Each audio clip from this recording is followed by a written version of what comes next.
Hello, and welcome to People of the Pod, brought to you by American Jewish Committee. Each week, we take you beyond the headlines to help you understand what they all mean for America, Israel, and the Jewish people. I'm your host, Manya Brashear-Pashman.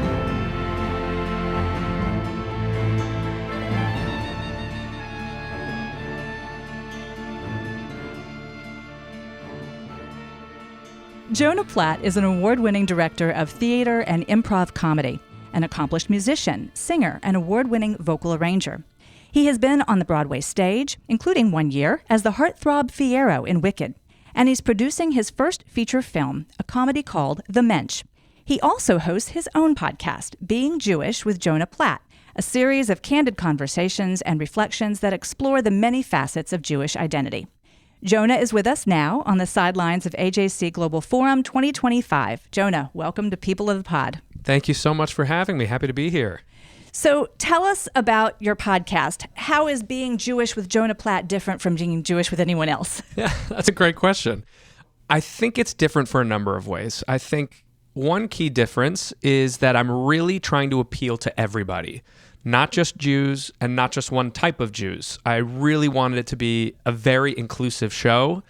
And thank God, the feedback I've gotten, my audience is very diverse. It appeals to, I hear from the ultra-Orthodox. I hear from people who found out they were Jewish a month ago. I hear from Republicans. I hear from Democrats. I hear from non-Jews, Muslims, Christians, people all over the world. So I think that's special and different, especially in these echo chambery, polarized times online. I'm trying to really reach out of that and create a space where the one thing we all have in common, everybody who listens, is that we're all well-meaning, good-hearted, curious people who want to understand more about our fellow man and each other.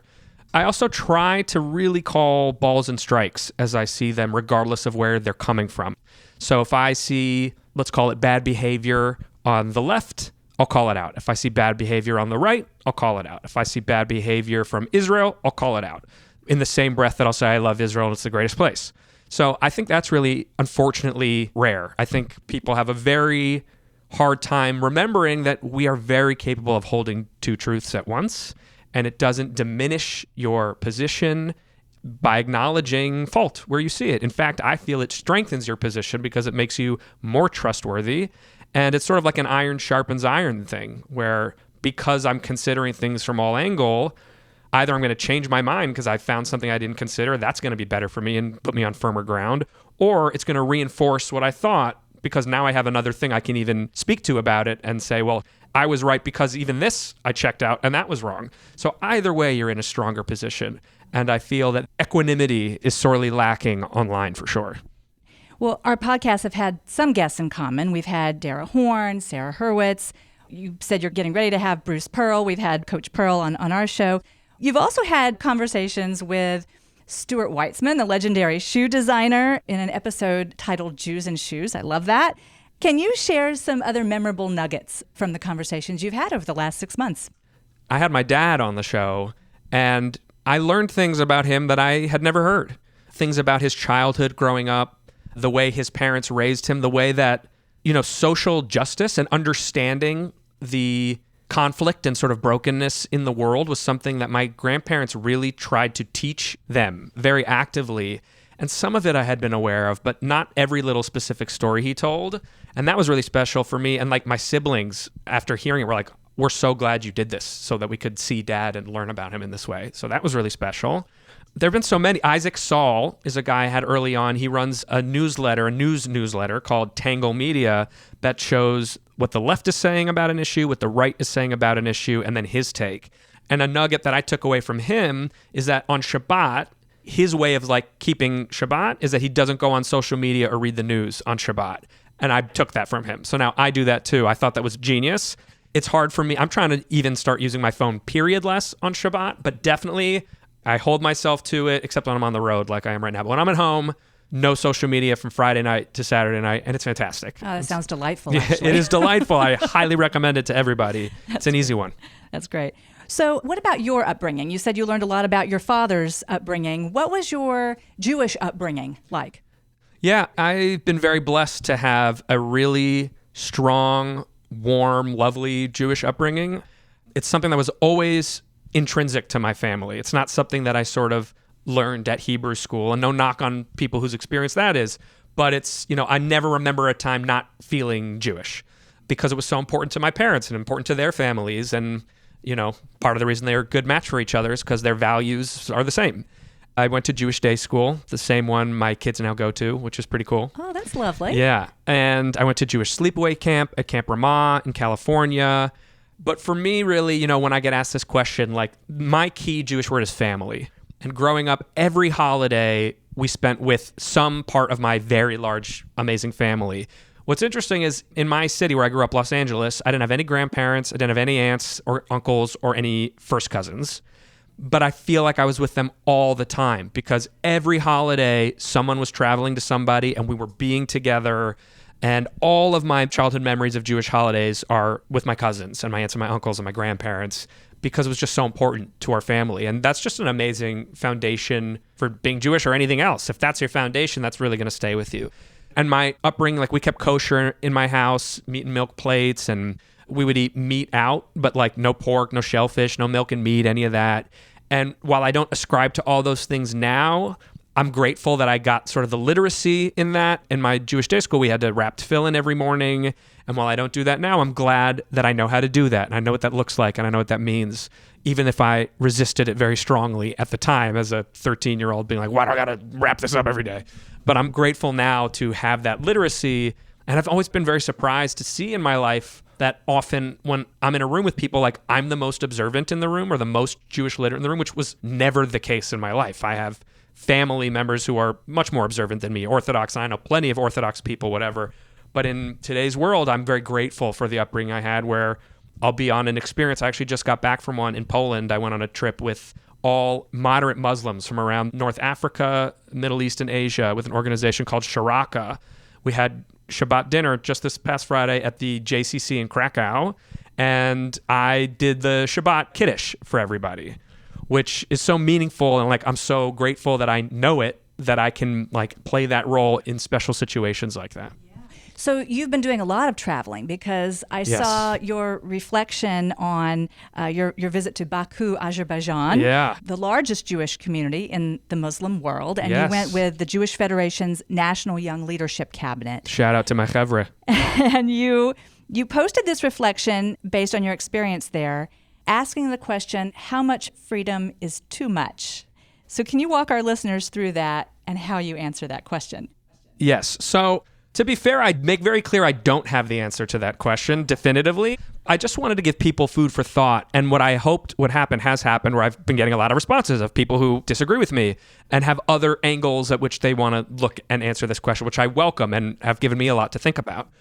But basically what I observed in Azerbaijan was a place that's a little bit authoritative. They don't have full freedom of the press. Political opposition is, quieted, but there's no crime anywhere. They have a strong police presence on the streets. There are security cameras everywhere, and people like their lives there and don't want to mess with it. And so it just got me thinking, they're an extremely tolerant society. It's sort of something they pride themselves on and always have.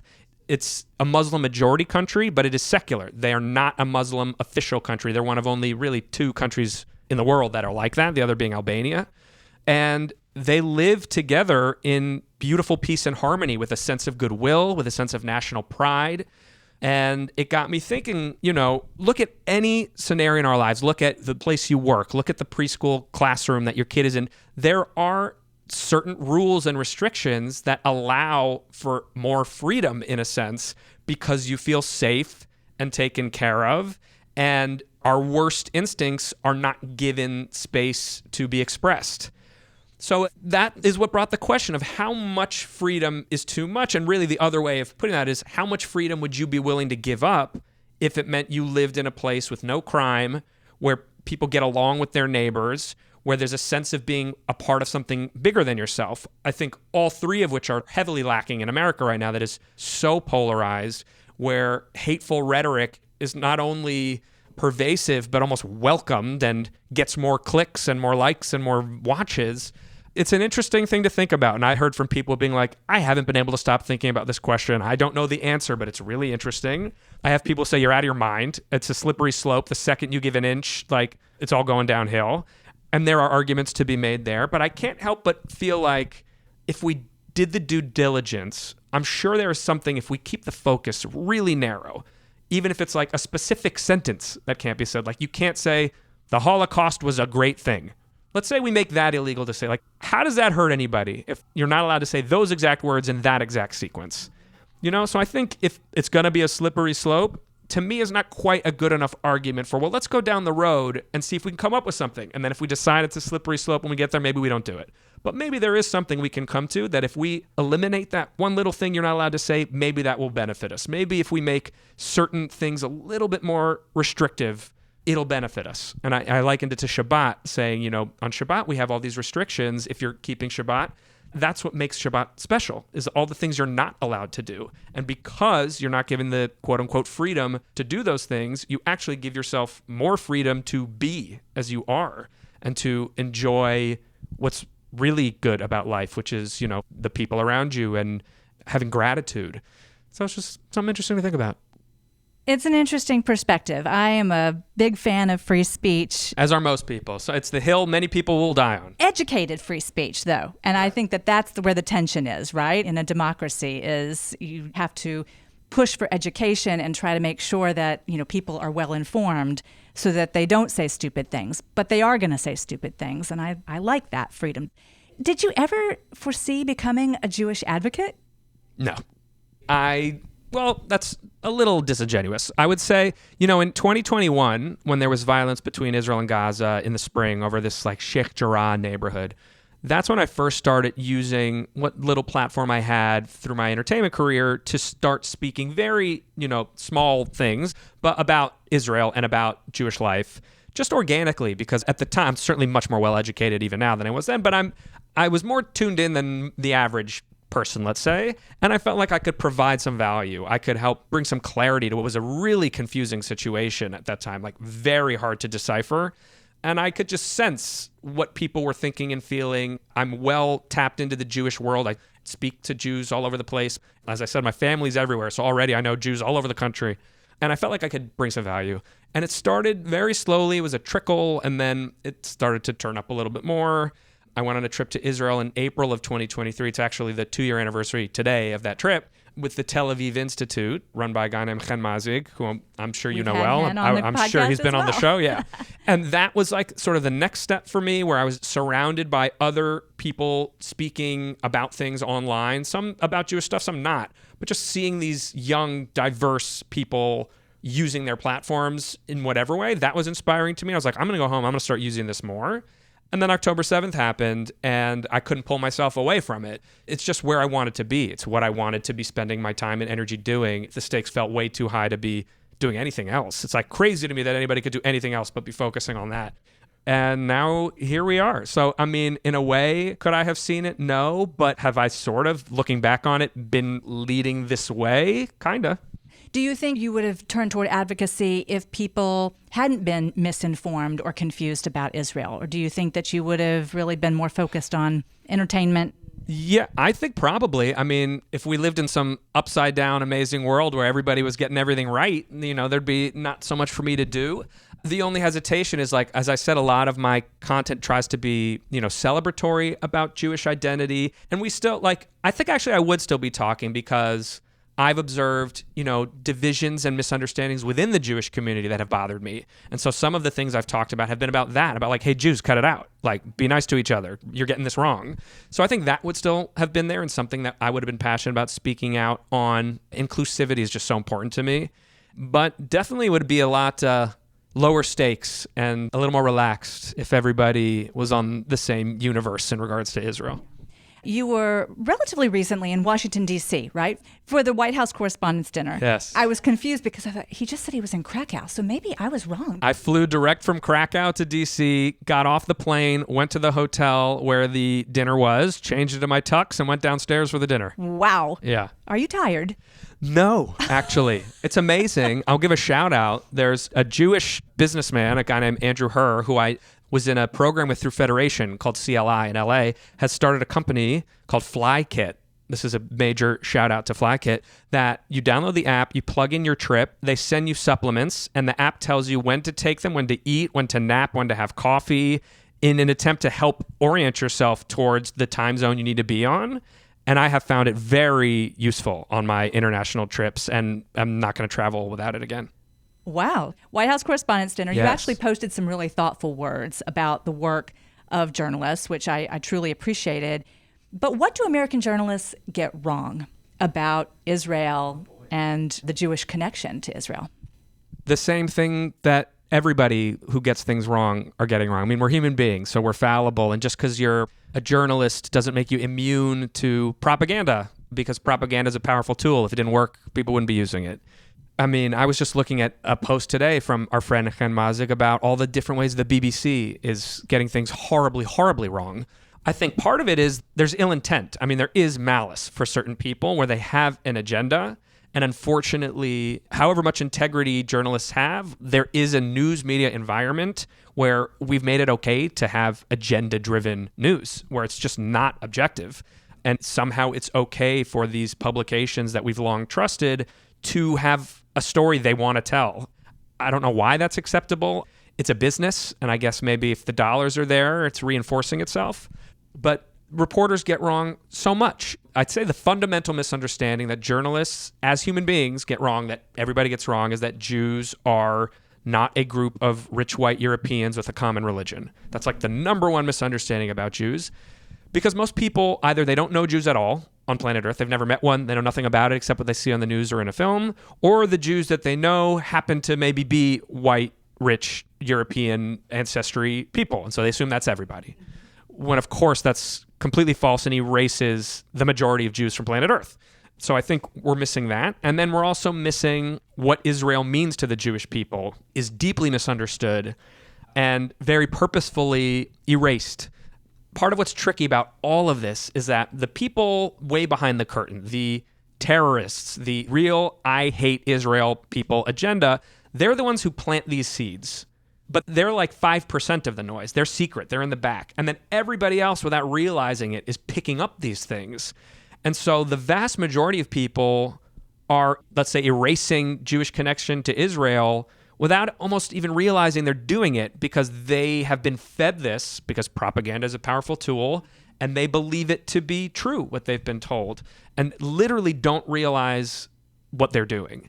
And if they were in a calm environment and somebody was able to explain to them, hey, here's what you're doing, here's what you're missing, I think, 75% of people would be like, holy crap, I'm getting this wrong. I had no idea. Maybe even higher than 75%. They really don't know. And that's super dangerous. And I think the media and journalism is playing a major role in that.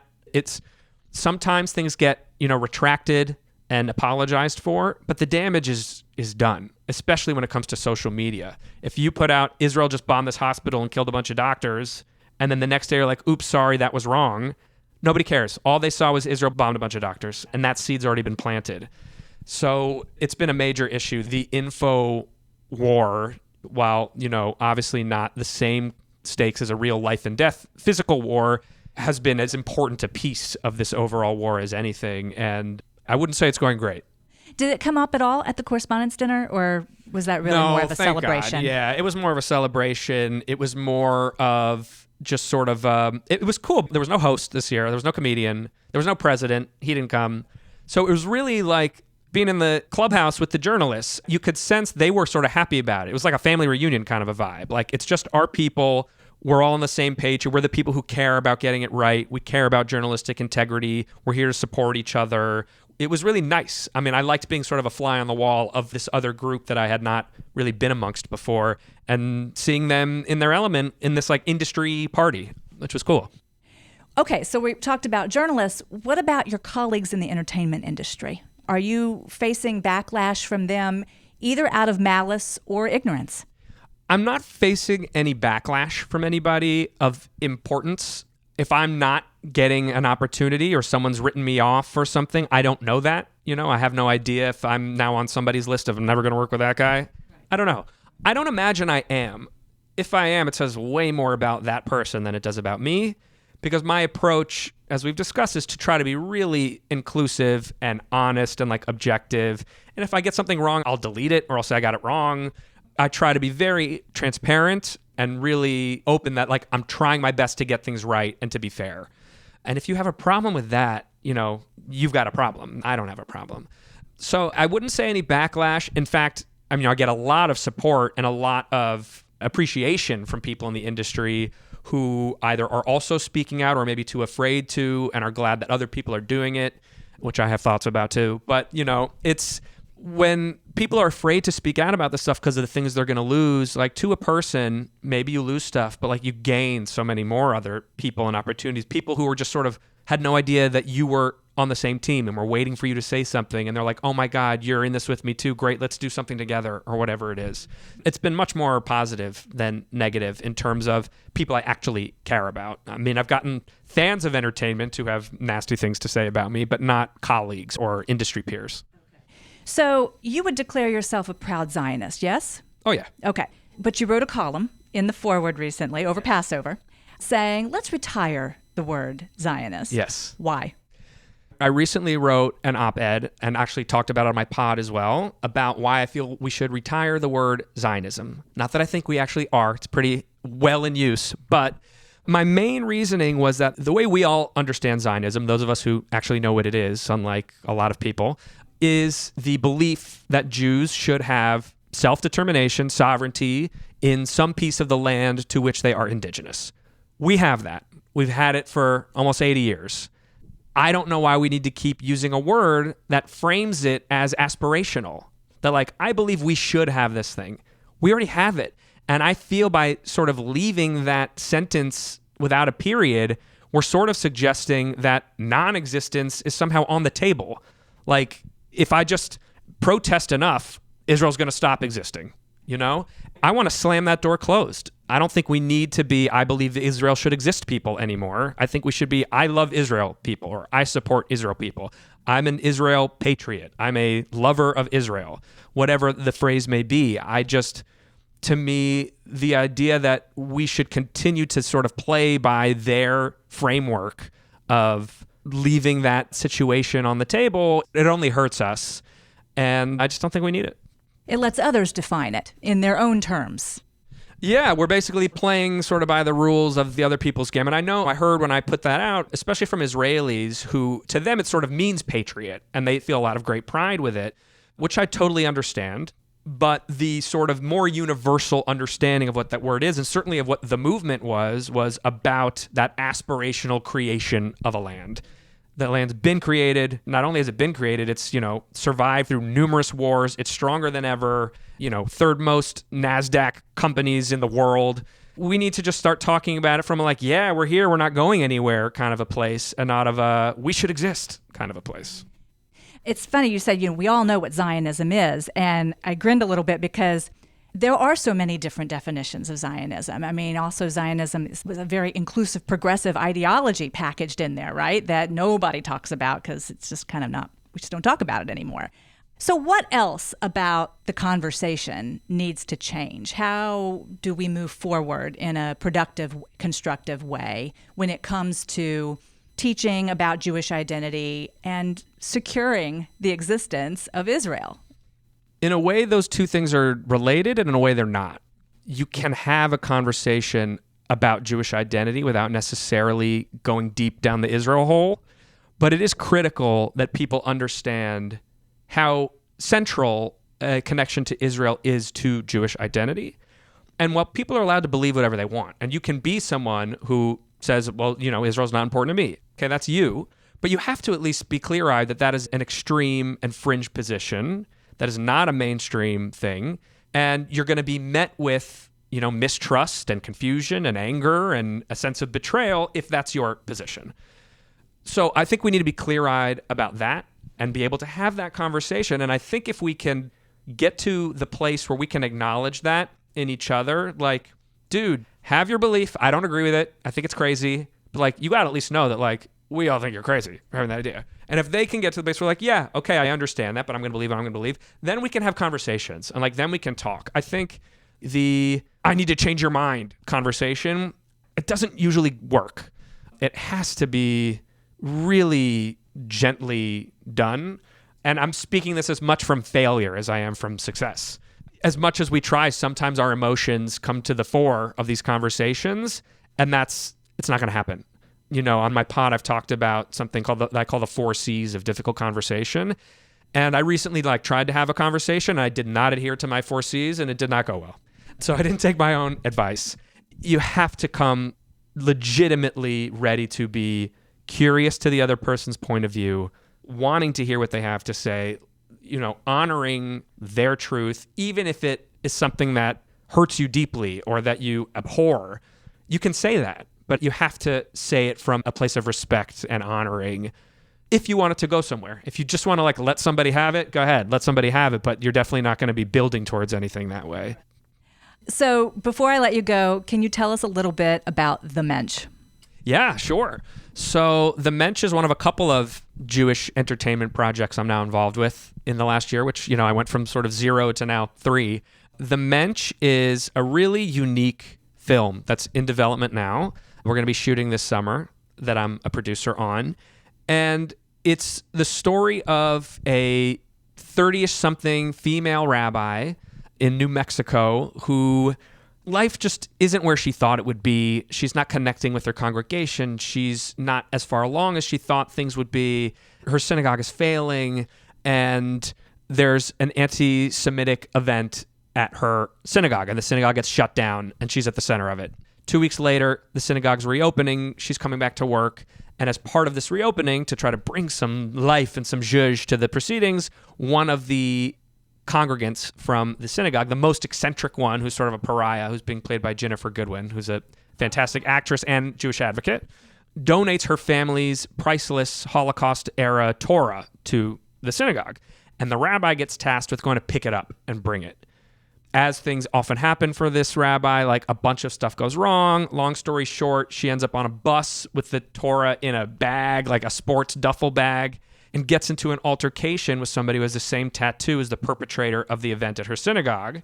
And unbeknownst to the two of them, they have the same sports duffel bag, and they accidentally swap them. Oh, wow. So she shows up at the synagogue with Ginnifer Goodwin. They're opening it up, expecting to see a Torah, and it's full of bricks of cocaine. And the ceremony is the next day, and they have less than 24 hours to track down this Torah through the seedy, drug-dealing, white nationalist underbelly of the city. And, drama and hilarity ensue. And there's lots of sort of fun, a magic realism to some of the proceedings that give it a biblical tableau-y kind of sense. There's wandering in the desert and a burning cactus and things of that nature. So it's really unique. And what drew me to it is what I'm looking for in any sort of Jewish project that I'm supporting, whether as a viewer or, behind the scenes, is a contemporary story that's not about Jews dying in the Holocaust, that is a story of people just being people, and those people are Jewish. And so the things that they think about, the way they live, maybe their jobs even in this case, are Jewish ones, but it's not like a story of the Jews in that sense. The only touch point the majority of the world has for Jews is the news and TV and film.